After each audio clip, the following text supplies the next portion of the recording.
السلام علیکم ورحمت الله. د نکاح د متعلقاتو نه بل خبره ضروری هغه دا ده چې د بدل د نکاحونو نظام وساتئ. بدل شغار چوته وی لا شغار فی الاسلام، نهى رسول الله صلی الله علیه وسلم عن الشغار. نبی صلی الله علیه وسلم د بدل د نکاحونو نه منع کړل. بدل خو تاسو پیژنئ، د کوټه د قندار خلکو ته مخې وي کس شوته وي بدل ته مونږ وای چې لور به راکې لور به در کوم. د سره ډېر مشکلات جوړیږي. شریعت چې د کوم شي نه منع کړي نه کې ضرور شر او بے خیری وي. بدل نکاحونه مکوئ. په خیر د بدل نه نکاح کوي او بدل نکاح نکی حرام ده، د جاهلیت والا نکاح ده. په بدل نکاحونه کول او لور په خور کول، خور په لور کول، دا تبه راکېز به در کوم، دا ناروا دي. درې مونږ تاسو پښتنو کې یو بل جهالت دی چې خور لور نه تپوس نه کوم داسې ورکو. نو دام د اسلام خلافه طریقه ده. د دې د وجه نه به اختلافات جوړي. یو جنې الک یو بل خوښ نه دی نو می ورکوه. کله چې د یو جنې ورکولا نو دا غینه تپوس کپلانی ته دی ورکو خوښ دی نه او هغه الک پیو ګوره. کتل مطلب دا نه دی چې چرته لاړ شي هوټل کې د لساتش پیو کی نه.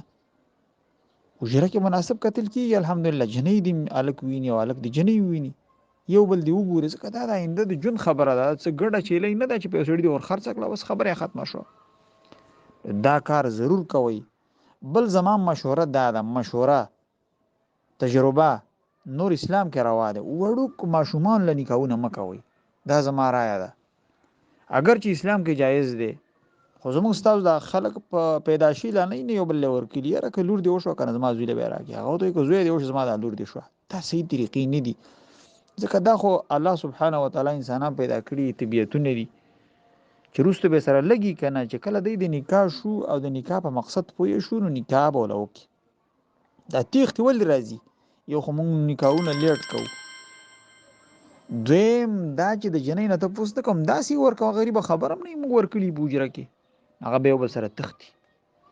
نو دا خبره ډیره ضروری ذهن کې واچوي چې فزور نکاحونه نکیږي چې د یو جنې مرزي نه ده تا وراره کې نه ولا یا دی وراره ده خوري ته کې نه ولا دغه مرزي نه ده او ته په زور ودین دا زنا کې ته پدې منی دا بدکاری کې د دې جنې نه تاسو کا الله رسول ویل دي و اذنها سماتها بس دغه چپواله دغه اجازه ده د مور په خلته تاسو کا ځکه موږ بختانی زمونږ د اخر الحمدلله ډېر حیانا کې دي سنوي خو د سړي د انداز نه پته لګي مور په ذریعہ ته تاسو کا دا لګ د خوخ دی کنه داغه د مرګري په ذریعہ ته تاسو کا تا پلاني لور کو خوخ دی کنه نو که چپ شو بس دا راضی ده.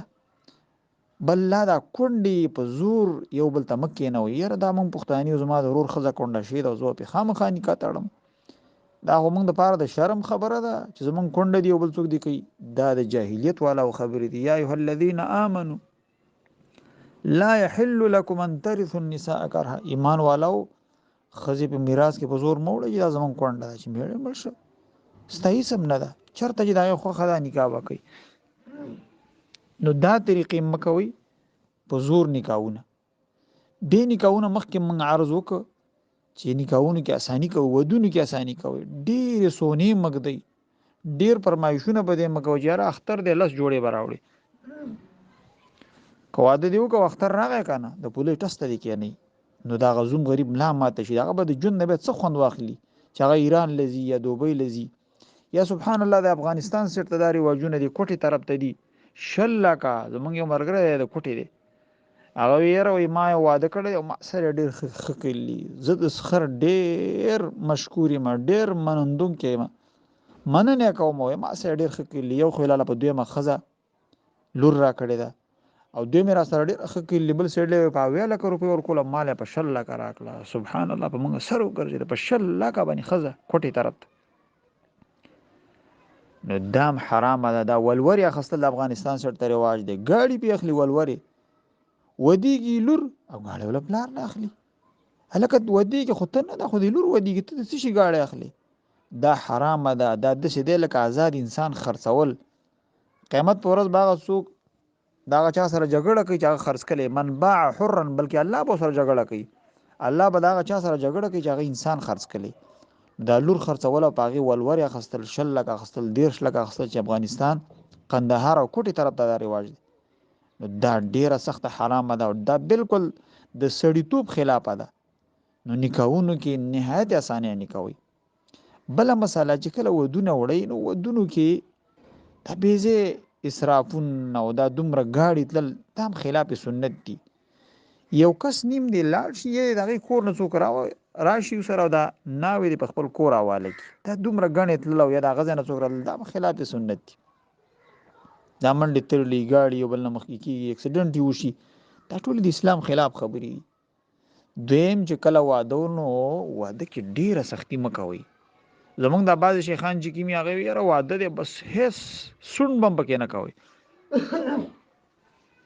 نو بیا څه چرته کې به ځان مرور کی، نو د سیم نه د پکار واده کې معمولی غوندي کا شعر او شاعری چا ویلا زنانو په خپل کور کې دنه چې سره بهای نه بهر توازن نه راوځي، ډیګونه نه ډول دمامي نه او معمولی غوندي تمبل چاوو، دا جایز دی او په واده کې ډیره سختی نه کې. زمونږ د زمانه کې هم پیترین دي او ډیګونه دي او موبایل دي او ویډیوګان دي، نه حرام کار دی، خو بهای د دغه د وجه ډیر دښمنۍ پیدا شي دي. خو کدا نو اسه کور کې زنانو یا ماشومان جنکو تمبل منبل وو شعر او شاعری سره وکړل ناروانه د بیزه شیخی بنه کې. الله رسول فرمای وضربوا علیها بالدفوف، نکاحونه ښکارا کوي بلکې په دې چمبي وای، چمبو ته مونږ وایو چمبا، تمبل ته څوک وای. نو تمبل وال په واده کې دا جایز کار دی. واله شي ځکه د واده او د جنازې خو باید فرق وشي کنه. کته جناب سورته یاسین یو واده راغله هم د چرته کی واده کې به ډیره سختی نه کې، ډیره سختی تمبل منبل چمبا وغیرہ دا سړی والی شي کور کې محدود حساب سره چې پر دې سړی نه ویډیوګانې نه ډیګونه نه غانې بجانې نه دا کسی قطاریب کې نه، نو تمبل منبل سړی والی شي. واده په مسجد کې تړل دا غوره طریقه ده چې ښکارواله وشي. او دغه شنه د واده نه بعد چې کله ناوی کور ته راوستل شي، سنت طریقه دا ده چې ولیمه دی ورکړل شي. ولیمه د واجباتو نه ده، اولم ولو بشاتین د الله رسول وی ګډ حلال کوي ولیمه او عبدالرحمن بن عوف ته ویلو کله چا وسی. خو هغه سنت طریقه دا ده چې کله سړی ناوی راویلی دی ناوی سره شپه تیره کی، نو به د سبا له روټي ورکی او دې ته دی پر روټي کې د فرق نه کیږي. سبحان الله زمونږ یو رواج خو نه دی کنه، موږ مالداران له یو قسم روټي او بریانی او بوتل او غریبانو ماشومان بار گیټ کې وتا کوتک په لاسم سړی ودرولې چې ماشومان ته ودرګه غوړي شراب پرې نه د کوتک پیچوا. نو د الله رسول فرمای شر الطعام طعام الولیمه، ډېر ناکاره روټي په روټيګانو کې هغه د واده روټي ده، یدعى لها الاغنیاء ويترك الفقراء، چې مالداران وته خلک لاس په نامه ولاړ سلوټونو ته کوي سپیو ته پرتی هغه یو ځای ته راغوښتل کی او غریبانو ته کوتک نیولې چا خواشه.